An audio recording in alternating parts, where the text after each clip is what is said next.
Mitra sadayana alhamdulillah urang tiasa patepang dangu deui riung mungpulung para wargi ngariung bari ngadangukeun Mang Jaya nya kitu keneh di dieu we para mitra colohok para wargi bari ngocoblak.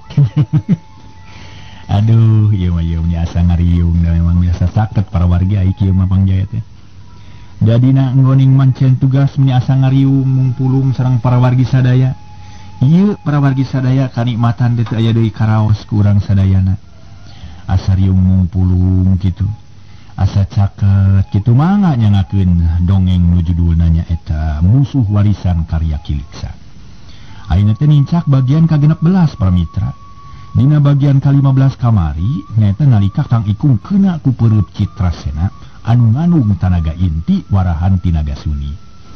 Da kumaha ieu salajengna kapenak rasiahna atanapi henteu Citrasena teh? Hangga urang pedar salajengna urang garap para wargi urang hanca ieu dongeng milujeng ngadangukeun.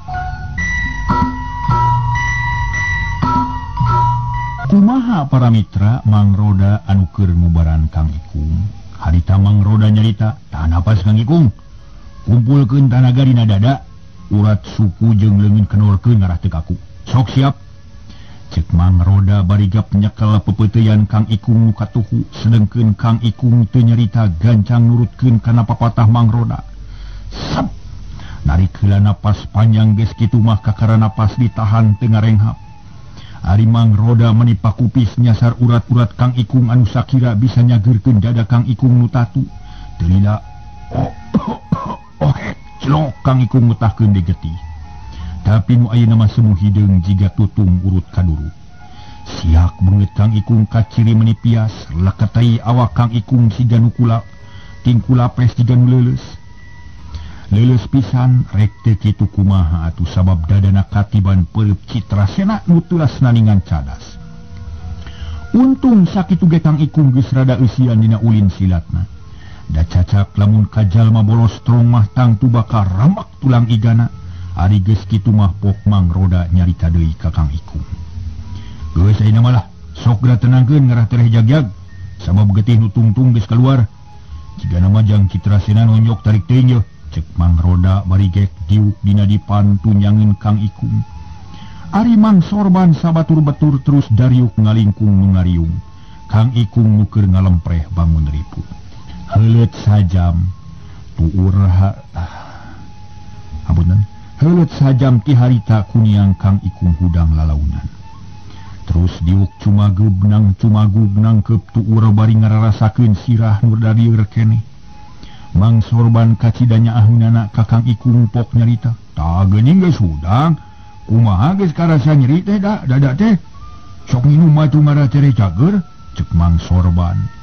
Song nyodorkeun cai ka Kang Ikung. Gap ku Kang Ikung ditampanan bari pok ngajawab, sora halon tur haros-hos jiga nu hudang geuling. Parantos mending ayeuna Mang gandun leuleusna we ieu teh duh. Teu nyana abdi teh bakal bobor ka rahayuan. Jawab Kang Ikung bari regot-regot nginum bangun anu kacidahana angna. Barang geus diinuman mah lumayan awak karasana rada cenghar. Malah beungeut oge teu pias teuing kawas tadi. Lelembutan nu tadi bubar katawuran teh ayeuna mah geus mimiti karumpul deui.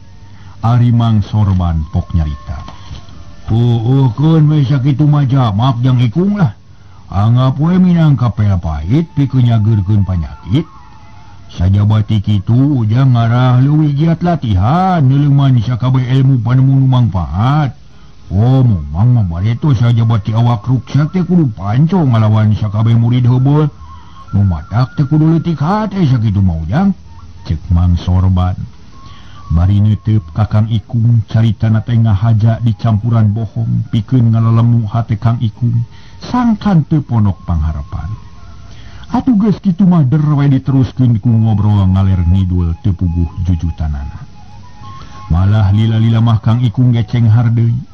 Sarta geus jag-jag kawasasari harita keneh bisa ngobrol jeung pada baturna. Sarerea kaciri galumbira da memang biasana getara ngaringu kasusah jeung kabingung. Ngan Citrasena kaciri rada kurang berag. Jigana bae rada kaduhung sagede gunung geus ngarempak larangan ti Nagasuni. Ari sabab jelas ku ayana kajadian tadi teh bakal nimbulkeun hiji kasulitan pikeun Citrasena. Malah harita ge sababaraha jalma nu geus rada seukeut rasa geus mimiti ngarasa curiga ka Citrasena. Di antarana bae Mang Roba, Mang Roda, Mang Sorban, Sobana jeung Sobirin kitu di Kang Ikung geus neudeun kacurigaan ka Citrasena, tapi teu ieu ditemongkeun sabab bisi goreng balukarna. Kira wanci asar buriak riungan teh bubar. Lantaran kagaruwahkeun ku sora azan ti masjid terus sarerea sarolat asar sakumaha biasana. Bubar ti masjid murid-murid menjed podas teh mencar. Aya nu kacai, aya nu ka dapur terus ngalibet. Aya nu gogoleran dina dipan malah nu rajin mah aya nu latihan jurus sagala rupa. Ari Kang Ikung jeung Mang Sorban harita teh dariuk dina bangku nu aya di hareupeun pondok. Sedang Citrasena keur mantuan milahan suruh ka Jahri, tempat rada anggang ti tempat diuk Mang Sorban jeung Kang Ikung. Lamun ngomong tiamah moal kadengieun, kajaba lamun ngagero rada tarik, bari pok Mang Sorban nyarita. Jang Ikung, Mang teh ngarasa boga dosa ku ayana kajadian nu tadi teh. Ari sababnya gara-gara kahayang emang ujang ngalaman tatuparna. Untung sa gitu oge. Aya Mang Roda geus paham dina nyang hareupan anu tatu. Lamun teu aya Mang Roda, wah, jigana bakal bahaya jang. Teteh lamun kateungan nepi ka utah getih mah. Eta teh lain tatu enteng-enteng. Kulantaran kitu hampura we Mang teh jang. Minta dihampura ku ujang Mang teh. Nah make kagungan emutan kitu Mang kanggo abdi mah teh aya rugina Mang. Margi janten namihan pengalaman dina wedang ilmu ngabela diri teh. Sajabi ti kitu abdi tiasa maca kana kakirangan diri abdi. Kitu numutkeun emutan abdi mamang. Jawab Kang Ikung bari ngusapan dada. Jiga nu rarasaeun waktu keur katiban panonyok Citrasena. Da meuni karasa keneh para mitra. Karasana teh nepi ka paur lamun dicagap dadana. Ya syukur ari ujang boga anggapan kitu mah. Jadi rasa dosa Mang teh bakal ngurangan saeutik ngan moal leungit kabeh jigana teh sabab, ceuk Mang Sorban. Nyarita kitu bari luak liuk jiga nu sieun. Ari Kang Ikung ngarasa kaget ngadenge caritaan Mang Sorban anu teu anggeus. Gancang Kang Ikung nanya ka Mang Sorban semu kaget. Naon margina Mang? Nah, jika nu ngandung hiji Rusia, cobi atuh abdi pasihan terang, margi abdi mangaros panasaran ari kitu carana teh. Ceuk Kang Ikung bari ngeuteub ka Mang Sorban. Ya aya Rusia jang, tapi ieu perkara teh ngadek dicaritakeun ka ujang we wungkulnya. Sabab kahiji Mang teh kacidanya ana ka ujang teh. Atuh kaduana kulantaran aya patula patalina jeung ujang. Ngan samemeh Mang ngabejakeun ieu pasualan. Ujang kudu jangje heula ka diri pribadi. Yen moal ngucah ngaceh ieu perkara ka jalma sejen, cukup keur ujang we sorangan. Kumaha sanggup ngeuperusia? Ceuk Mang Sorban bari terus luak liuk kawas tadi. Jigana penting pisan anu rek dicaritakeun ku manehna teh. Abdi mah sanggem nyepeng eta Rusia mangkom upami aya patalina sareng diri abdi mah. Mangga we atuh geura saurkeun Mang. Jawab Kang Ikung jiga geus teu sabar. Ari Mang Sorban para mitra memeh ngajawab ngalieu heula ka lawang pondok. Terus ngareret ka Citrasena nu kacidi keur narokan suruh ku kampak. Teu lila Mang Sorban nyarita lalaunan. Heuh Mang dicaritakeun, tapi keke heula nya. Ari itu si Ojana ka dieu tuh bisi terus si saru teu sarasia jeung urang. Ceuk Mang Sorban bari neuteub ka Rojana. Nu harita keur leumpang meningaleng hoy nyamperkeun ka Mang Sorban jeung Kang Ikung. Barang geus deukeut Rojana ngomong nyarita pok sang asal disada jigana teh. Tapi teu tarik ngan ukur kadenge ku Mang Sorban jeung Kang Ikung wungkul. Mang Sorban, kuring mah ngarasa heran ye. Malah beh jeroeun heran jigana teh. Sabab dipikir-pikir beuki kapikir, dirasa-rasa beuki karasa. Teteh lah Mang, si Citrasena teh nyurigakeun Mang. Lantaran asa teka hartiku akal kakara diajar sabulan geus bisa nonyok sakitu tarikna. Sedang kuring mabareto sakitu geus diajar 5 bulan. Lamun nonyok beneran dadangan ukur utak kejo. Nyari si etanya. Kumaha cek pamanggih Mang Sorban? Rojana nyarita polos tara make tedeng aling-aling. Puguh Mang Sorban meni ngarenghap narik napas sebakat ku kaget. Lantaran saknya nama nurek dicaritakeun ku Mang Sorban teh perkara eta pisan. Pok Mang Sorban nyarita. Nyatu sangka maneh boga pikiran kitu euy. Sedang mang teh teu wani samarangan nyaritakeun nu kitu teh. Sabab lamun gagabah nyaritana bisa bahaya euy. Tapi memang aya halusna eta teh lah. Sabab lamun berat di pikiranana bakal aya mantuan. Tak kulantaran kitu pamadegan maneh teh kumang teh dipuji. Halus pisan teh. Atuh saja baca kitu memang mangrada rek nyaritakeun perkara eta puguh. Sok dengekeun kuduaannya tapi omat ulah dibejakeun di kabatur ieu. Kajaba lamun batur anu ngamimitian ceuk Mang Sorban. Bari nyelang heula luak lieu geus kitu pok neruskeun deui omonganana. Nyarita lalaunan asal kadenge kuduaan bae. Jang ikung kitu deui maneh rojananya. Sabenerna mah mang teh ngarasa heran ku kalakuan si Citrasena teh. Sabab jiga aya nu dibunian jeung manehna teh jiga keur lolonokan. Pura-pura bodoh padahal mah boga hiji pangarti nu lumayan. Tak kulantaran kitu mang teh ngarasa curiga sok sieun hiji musuh nu keur nalungtik kaayaan di urang. Aya musuh nu nyiliburi kitu. Ngan pikeun nyimutanana pura-pura hayang guguru silat. Tapi ari rek wak cabalaka ngalaporkeun ieu pasualan ka juragan guru teh wani mang teh sok sieun disebutnya nyawanan. Kumaha cek pamikir Jang Ikung? Cek Mang Sorban bari neuteup kana beungeut Kang Ikung. Pok Kang Ikung ngajawab bangun anu kacida bungahna sabab manehna ge sarua boga pikiran kitu. Mang Sorban upami kitu carana mah teteh lah pamanak Mang sareng Kang Rojana teh sapertos sapagodos sareng pamanak abdi mali abdi teh parantos gaduh sangkian. Anu ngaran Citrasena hiji mata-mata anu haja nyusup ka dieu. Saja beti kitu abdi parantos gaduh sangkaan upami teu lepat mah tangtos Citrasena masih kene baturna si Jured. Kitu pamanak abdi mamang. Jawab Kang Ikung nyarita meni tanes pisan jiga nu geus ngarasa yakin. Puguh Mang Sorban jeung Rojana pating colohok bakat ku kaget para wargi barang ngadenge caritaan Kang Ikung tadi.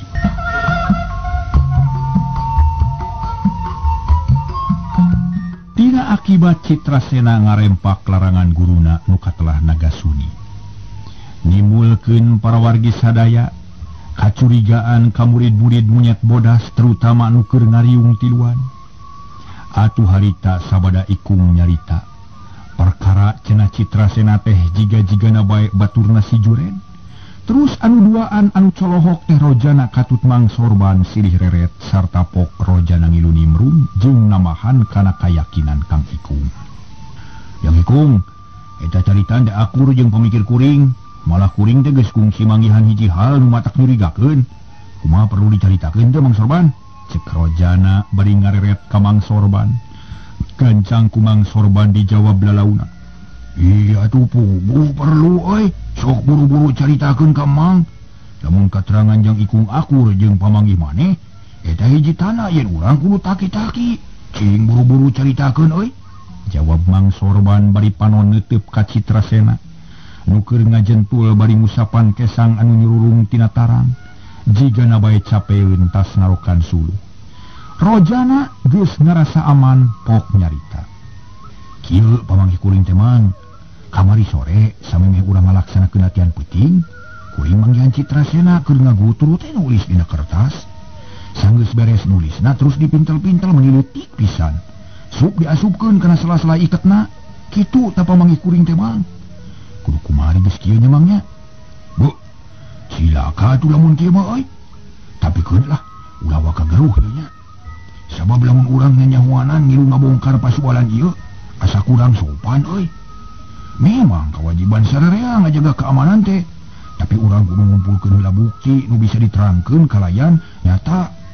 Lain urang pada nalingakeun wae ku sararea di mana geus loba bukti kakara urang laporkeun. tapi ngalaporkeun anak ulah ka juragan guru urang Kamang Roda we ngarah lancar nyeritana.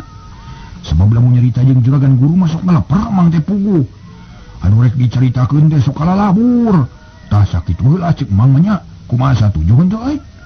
Sebab teh jalan sejen ka jabi ti kitu ceuk mang mah. Ceuk Mang Sorban. Bari mareret ka Kang Ikung terus ka Rojana.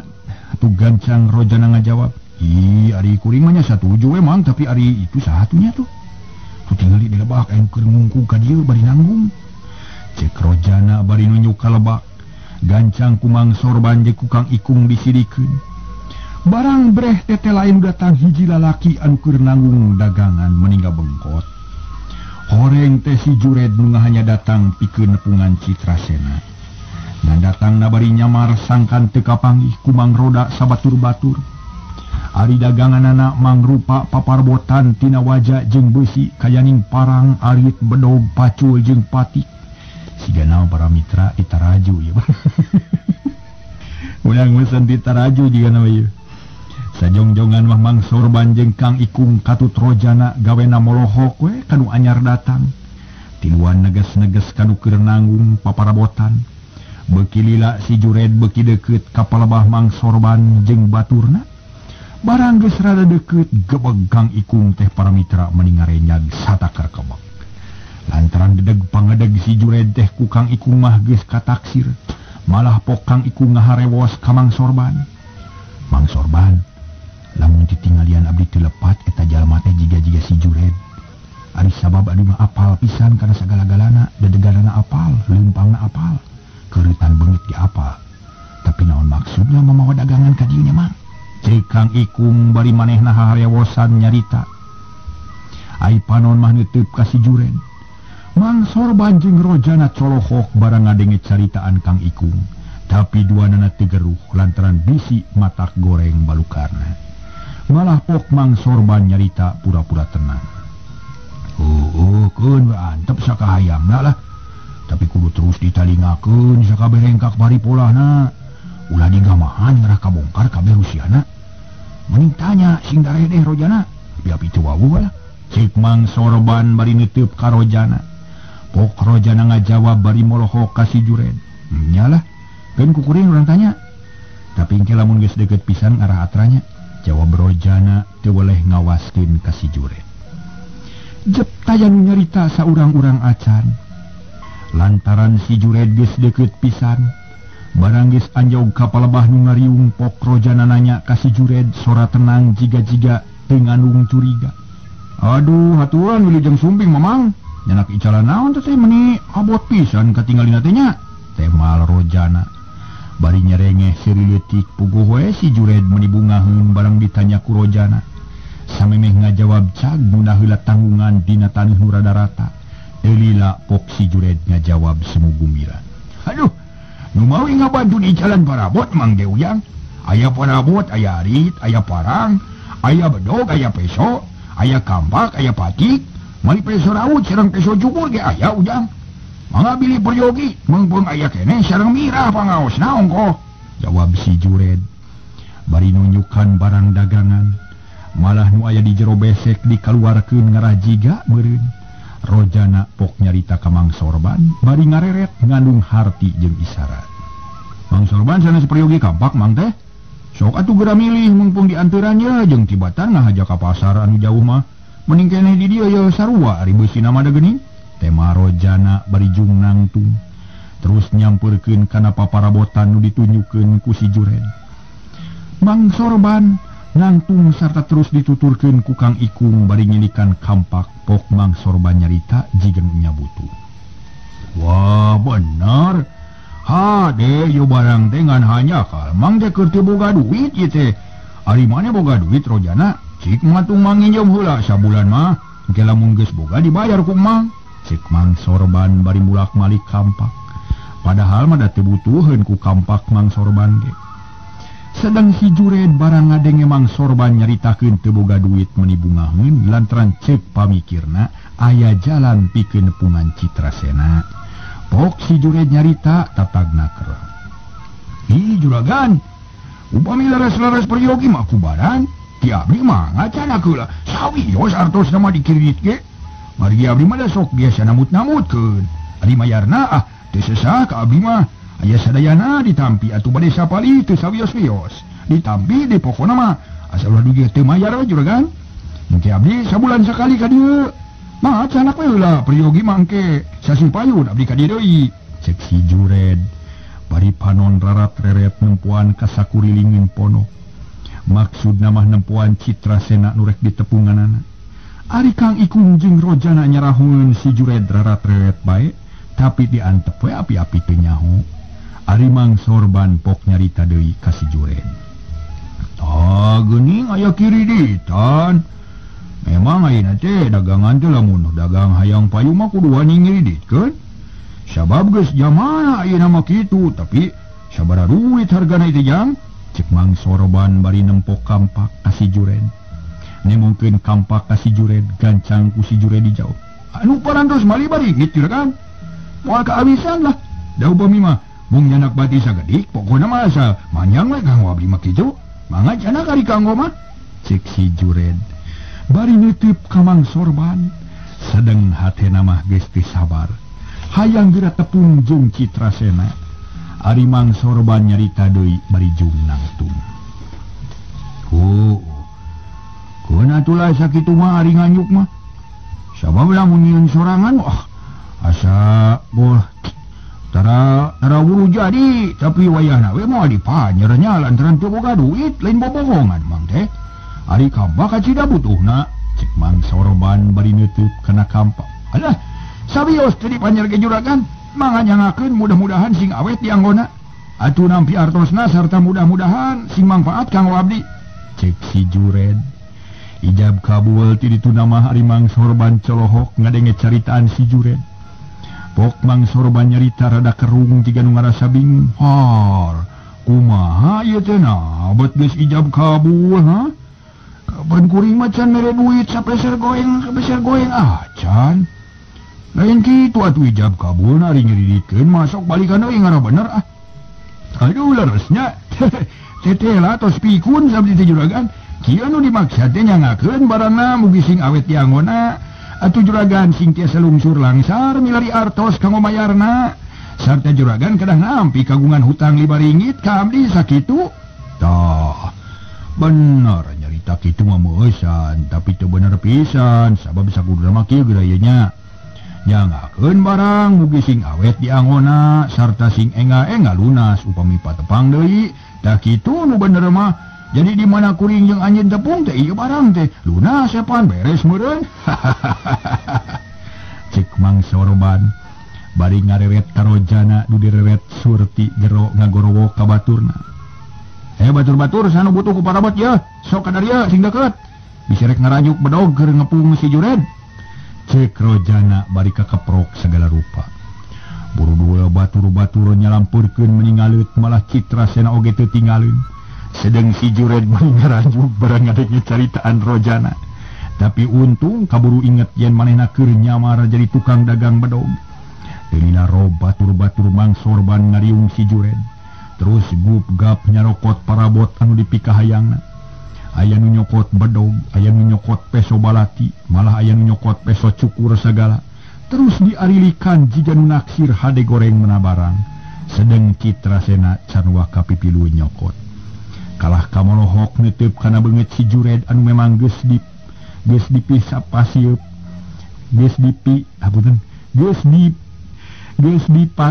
parawi tersadaya meni hese geus dipasieup para mitra ieu nyebut nepi ka hese pokona mah di make up meureun nyarah teh jiga si Jured bubuk nu gondrong ngahaja dipotong tapi nu dihareup biasana sok dibengker harita mangahaja diroyongkeun kana tarang duduk kuy ngahaja duduk kuy samak nu rada logor dipakena dina dilelepkeun ampir we nutupan ceuli Citrasena jeung si Jured can bisa ngayakeun hubungan lantaran gandeng keneh kudu naranyakeun harga barang sora meuni recet kawas di pasar we di barat jog-jog monok ari si Jured sanajan keheul ge maksakeun ngajawab bari teu waleh seuri tapi seuri nu dijieun-jieun ngarah dipercaya meureun kulantaran sararea geus ngadarengieun yen bisa nganyuk atuh harita ampir sarerea ngaranyu malah teu niat oge jadi kabawakeun ngilu nganyu.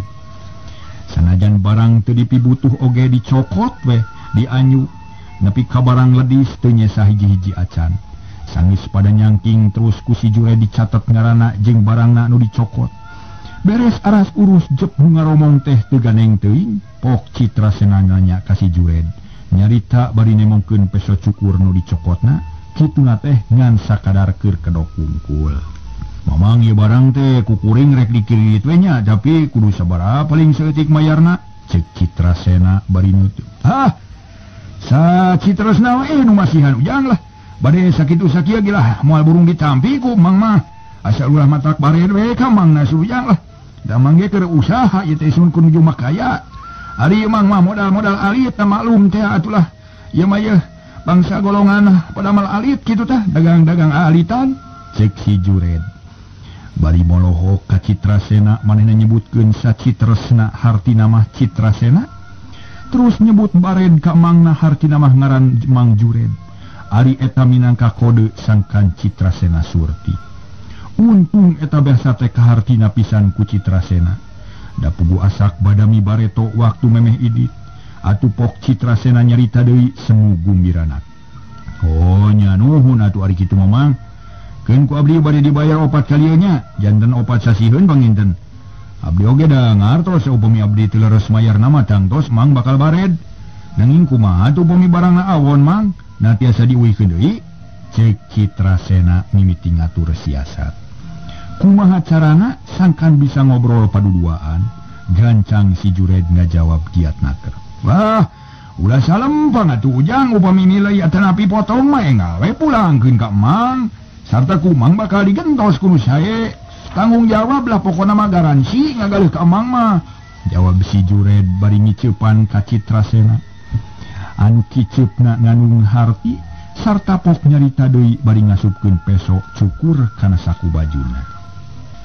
Ngaso heula para wargi ngaso.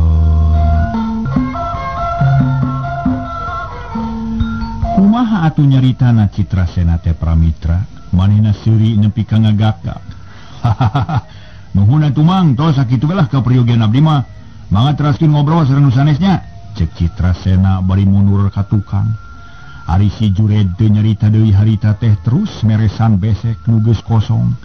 Lantaran daganganana payu kabeh di dinya. Tekung silila pok Mang Sorban nyarita bari ngadeuketan ka si Jured. Tukang kiridit, ngimpi naon peuting tadi teh euy? Eta dagangan menisa kecap geus ledis, memang alus perhitungan teh hade tah. Sabab dagang pakarang mah kapaguron silat pugu atuh meni pajo rewat pada butuh ku pakarang. Rek ira ka dede baraya, cek Mang Sorban. Bari nyerengeh seuri leutik malah Kang Ikung jeung Rojana jiga pating serengeh sareuri ngandung harti. Sabab geus ngarti kana maksudna caritaan Mang Sorban. Pok si Jured ngajawab bari jeung teu ngandung curiga. Nu mawi ngimpen ngalaan beunteur di walungan Cikalapa nun. Nanging awon tungtungna ngimpen teh jalanan ampir katingang batu nu teu kinten ageungna. Atuh lapur beunteur teh seueur nu teu katewak. Salajengna abdi teh bakal dongkap deui ka dieu sasi payun. Kitu upami teh wagelan mah mugi disayagikeun we artosna juragan kanggo cicilan teh asun. Oh, mudah-mudahan we sing aya wagelannya lah. Ngarah kuring teh kudu mayar kambak kitu lain euy. Cek Mang Sorban. Bari ngareret ka batur-baturna sarerea ngarilu seuri ngarah Mang Sorban teh keungeun. Sedang disangkan aku si Jured mah banyol bungkul Mang Sorban teh malah pok si Jured nyarita deui. Ulah kitu atuh juragan, permios ka sadayana, cek si Jured. Bari gap kana rancatan terus dipunak sarta leos ningalkeun riungan. Mang Sorban sapara kanca anu ngaleos dijajabkeun ku paneuteuk Mang Sorban sabatur-batur. Malah Kang Ikung meni mureleng jiga nu hayang ngrekeb bae. Kitu deui Citrasena neuteuk meni antep bari mikir sajeroning hatena. Mang Jured geus datang ka dieu. Untung aing geus nulis surat keur ka Aki. Lamun acan, wah, barabe temen jigana teh. Tapi kumaha mikeunna nya? Nawe teh kudu bingung aing teh saeutik-eutikeun aing geus diwarah ilmu kadugalan ku Aki. Jadi piraku teu kuit motongkeun besi segede peso cukur. Bener gitu lah. Cek gerentas hati Citrasena bari panon mah tetap melontas si Jured anu masih keneh katempo. Telila koreleng si Jured mengkol kabelah kenca. Les teu katempo deui lantaran kahalangan ku tangkal gebang anu ngalan anu harita teh para mitra nutupan eta patempatan. Sanggeus kaitung rada lila pok Citrasena nyerita ka Mang Sorban. Mang, dupi peso anu sae teh kumaha tawis nanya dari nu name mah ku abdi dibantu teh asa dibantu sae teh nya abdi mah asa cacan apa para bocah ukur kana bedog we terang teh. Cek Citrasena ngamimitian nyarita. Maksudna marek mikeun salah sah ngalah teu kaciri teuing. Tapi katarimana ku Mang Sorban kalah kabeuki ngayakinkeun yen Citrasena nyurigakeun. Tapi pura-pura teh nyaho harita teh malah pok nyarita semudaria. Gampang aja ujang. Kurut kene kana bulu bitis, lamun bulu bitis pargat bari jeung teu karasa peureus. Eta tanana peso seukeut jeung alus. Sabab daya bedanya jeung bedog. Da bahanna ge sarua atuh cobaan we atuh ngarayakin mah. Hai, nya nyamangnya si urang cobiana kana bulu bitis. Cek Citrasena ku siwal ngaluarkeun peso cukur tina saku baju. Geus kitu terus dipake ngurut bulu bitis sarerea ngarilu nyaksian kana kalakuan Citrasena. Malah Kang Ikung jiga nu terus rasa yen Citrasena rek pamer kabisa. Gancang Kang Ikung we rojana bari ngiceupan terus nunjuk ka Citrasena. Rojana ungeuk tana ngarti kana maksudna Kang Ikung. Ari Citrasena sanggeus ngurut bulu bitis 2 kali ngurut. Gancang ngusurkeun tanaga batin dina jempol jeung curug anu keur nyekal peso cukur. Bari diayunkeun set peso cukur diteken sakaligus tak peso teh potong sapada harita. Peluk tungtung namurag kana taneuh. Atuh kebeg Citrasena pura-pura ngarenyag, pok ngomong tarik pisan jiga nu kaget. Hah? Nah geuning regas peso teh. Kalau teuing sipuh, namang gitu atawa awon bahana kitu? Cek Citrasena bari ngajungjungkeun peso cukur anu ngan kari sapotong. Sakur nu nyaksian calohok bengong bakat ku kaget. Mang Sorban jeung Kang Ikung katut rojana silih reret bari ungeuk. Terus gogodeg ampir bareng sererea. Dina hate Mang Sorban jeung rojana beuki kanal kayakinan yen Citrasena teh jelema nu pura-pura. Tapi boh Mang Sorban boh Kang Ikung kitu di rojana teu nemongkeun pamadegan kanu sejen. Masing-masing geus baruga niat rek nalungtik ka Citrasena nu leuwih yakin. Tekung silila pok Mang Sorban nyarita. Wah, kalau teuing sipuhna lamun peso babari potong mah, komoda peso cukur mah ipis pisan atuh. Nu macak pantes rek babari potong ge. Lamun geus kitu rek kumaha karep ujang atuh? Cek Mang Sorban bari neuteub ka Citrasena. Nyarita teu jiga-jiga nganung pikiran naon-naon.